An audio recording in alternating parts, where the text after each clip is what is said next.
राधे राधे दोस्तों, आज मैं आपको 2 जुलाई 2024 में पड़ने वाली योगिनी एकादशी के बारे में बताऊंगी और उसके कथा के बारे में वर्णन करूंगी और उस व्रत का पारण कैसे करें, किस तरीके से व्रत को करना है, उसके बारे में आपको विस्तार पूर्वक बताऊंगी। योगिनी एकादशी करने से जातक के जीवन में सभी सुख सुविधाएं आ जाती हैं और उसे जातक को मोक्ष की प्राप्ति होती है।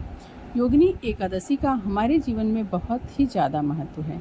माना जाता है कि यदि कोई भी व्यक्ति योगिनी एकादशी कर लेता है तो वह करोड़ों व्रतों के बराबर मान्यता है और करोड़ों यज्ञों के बराबर भी इसकी मान्यता है। तो चलिए आज मैं आपको योगिनी एकादशी के व्रत की कथा और उसके तरीके के बारे में बताती हूँ कि कैसे हमें व्रत का पालन करना है, कैसे व्रत की शुरुआत करनी है। सनातन धर्म में योगिनी एकादशी को बहुत ही महत्वपूर्ण माना जाता है। ऐसा माना जाता है कि इस दिन व्रत करने से भगवान विष्णु जी की अति कृपा होती है और उसके कई फायदे भी होते हैं। पहला है, इस दिन व्रत करने से भगवान विष्णु जी की विशेष कृपा जातक पर होती है और उसे सभी पापों से मुक्ति मिल जाती है। दूसरा, मोह माया के बंधन भी खत्म हो जाते हैं।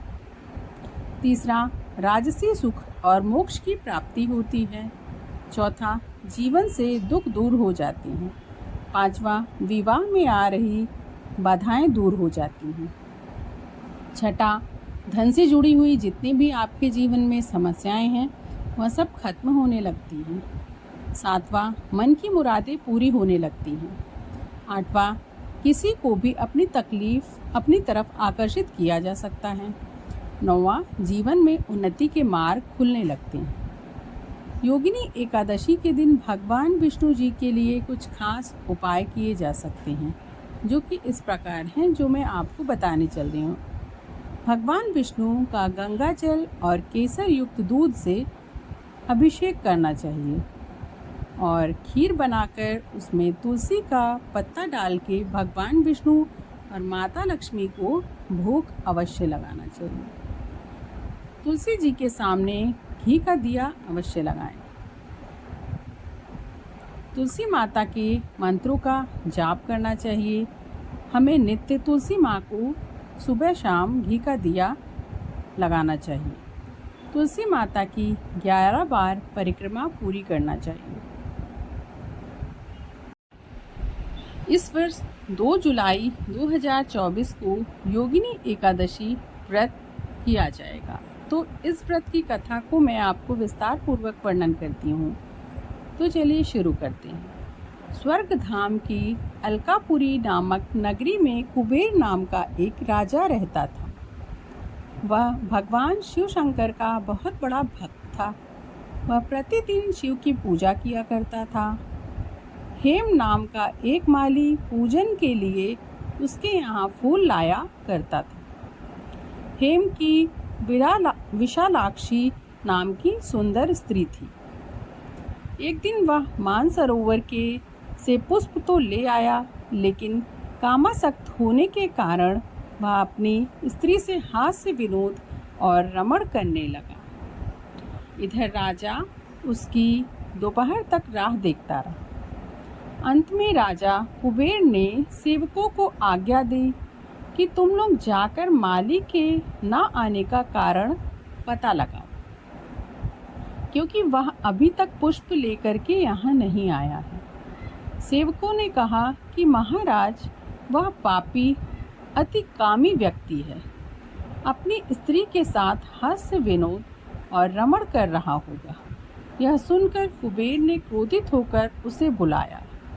हेम माली राजा के भय से कांपता हुआ उपस्थित हुआ।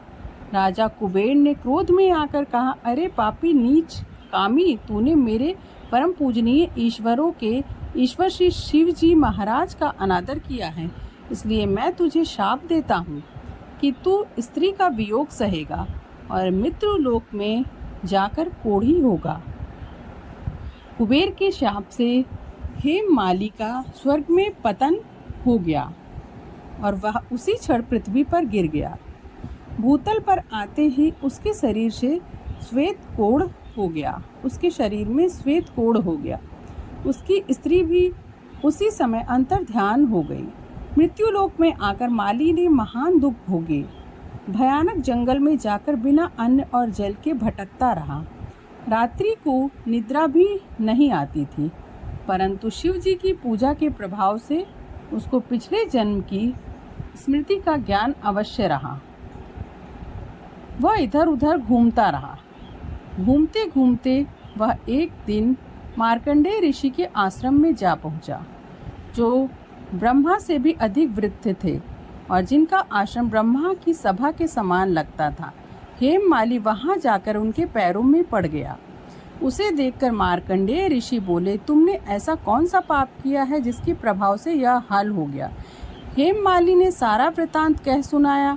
यह सुनकर ऋषि बोले, निश्चित ही तूने मेरे सम्मुख सत्य वचन कहे, इसलिए तेरे उद्धार के लिए मैं व्रत बताता हूँ। यदि तू आषाढ़ मास के कृष्ण पक्ष की योगिनी नामक एकादशी का विधि पूर्वक व्रत करेगा तो तेरे सभी पाप नष्ट हो जाएंगे। यह सुनकर हेममाली ने अत्यंत प्रसन्न होकर मुनि को साष्टांग प्रणाम किया। मुनि ने उसे स्नेह के साथ उठाया। हेममाली ने मुनि के कथन अनुसार विधि पूर्वक योगिनी एकादशी का व्रत किया। इस व्रत के प्रभाव से अपने पुराने स्वरूप में आकर वह पत्नी के साथ सुखपूर्वक रहने लगा।